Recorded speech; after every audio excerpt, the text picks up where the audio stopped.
2 nanometers is 20 atoms in thickness. And I wondered, what if the answer to some of our biggest problems could be found in the smallest of places, where the difference between what is valuable and what is worthless is merely the addition or subtraction of a few atoms?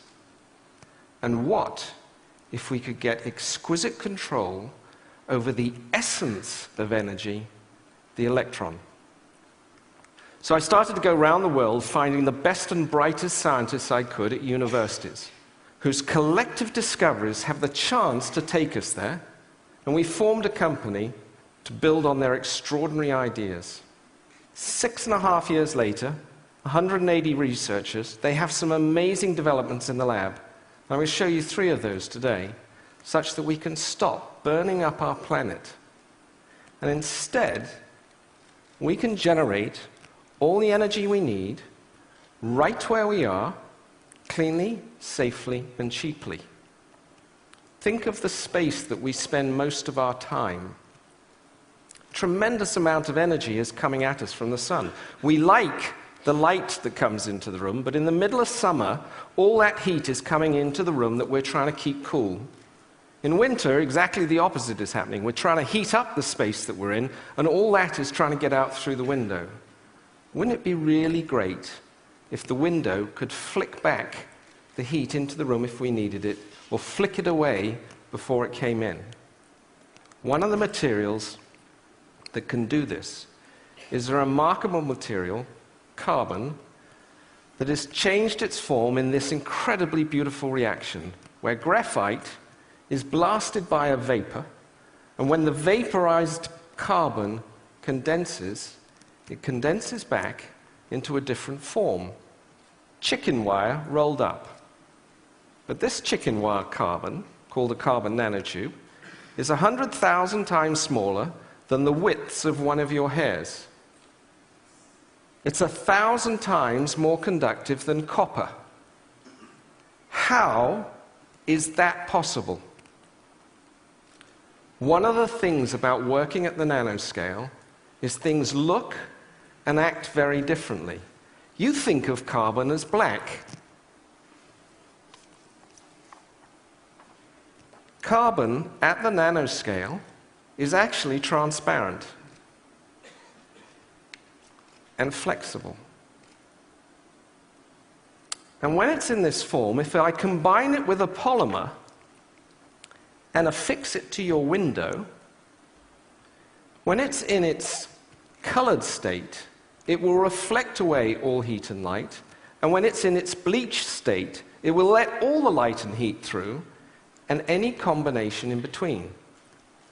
To change its state, by the way, takes 2 volts for a millisecond pulse.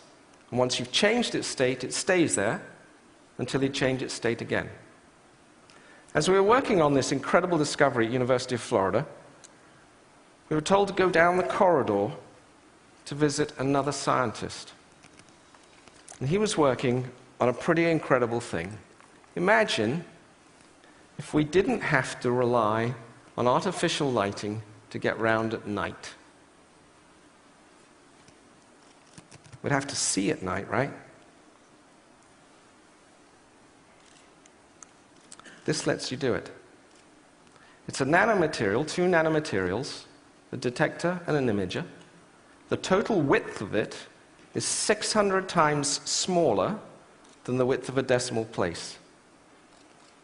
And it takes all the infrared available at night, converts it into an electron with a space of 2 small films, and is enabling you to play an image which you can see through. I'm going to show to TEDsters the first time this operating. Firstly, I'm going to show you the transparency. Transparency is key. It's a film that you can look through. And then I'm going to turn the lights out. And you can see, off a tiny film, incredible clarity. As we were working on this, it dawned on us. This is taking infrared radiation, wavelength, converting it into an electron. What if we combined it with this? Suddenly, you've converted energy into an electron on a plastic surface that you can stick on your window. But because it's flexible, it can be on any surface whatsoever. The power plant of tomorrow is no power plant. We talked about generating and using. We want to talk about storing energy. And unfortunately, the best thing we've got going is something that was developed in France 150 years ago, the lead-acid battery. In terms of dollars per watt stored, it's simply the best. Knowing that we're not going to put 50 of these in our basements to store our power, we went to a group at the University of Texas at Dallas, and we gave them this diagram.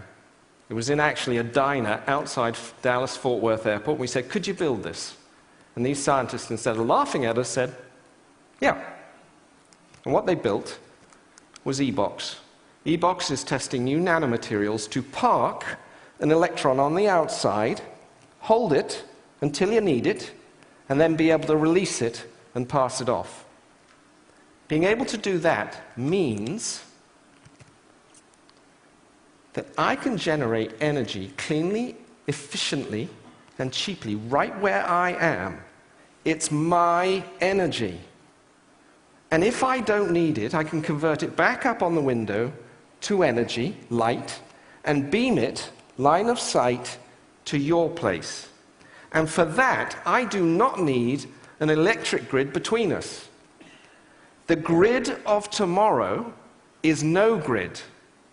And energy, clean, efficient energy, will one day be free. If you do this, you get the last puzzle piece, which is water.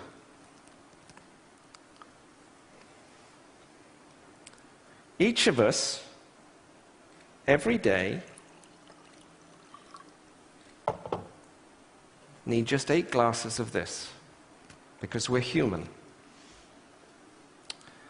When we run out of water, as we are in some parts of the world, and soon to be in other parts of the world, we're going to have to get this from the sea. And that's going to require us to build desalination plants. $19 trillion is what we're going to have to spend. These also require tremendous amounts of energy. In fact, it's going to require twice the world's supply of oil to run the pumps to generate the water. We're simply not going to do that.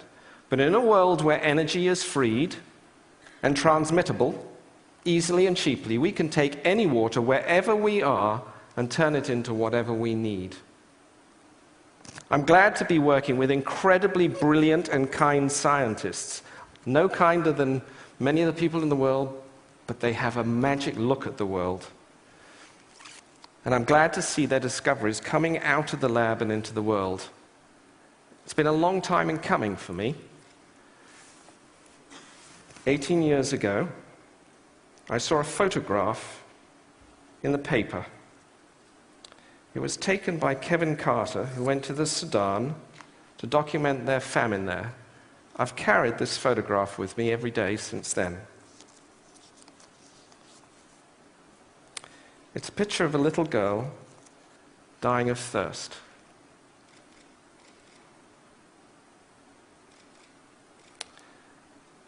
By any standard, this is wrong. It's just wrong.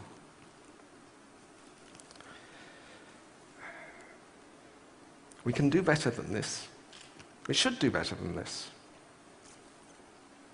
And whenever I go round to somebody who says, you know what, you're working on something that's too difficult, it'll never happen. You don't have enough money. You don't have enough time. There's something much more interesting around the corner. I say, try saying that to her. That's what I say in my mind. And I just say, thank you, and I go on to the next one. This is why we have to solve our problems. And I know the answer as to how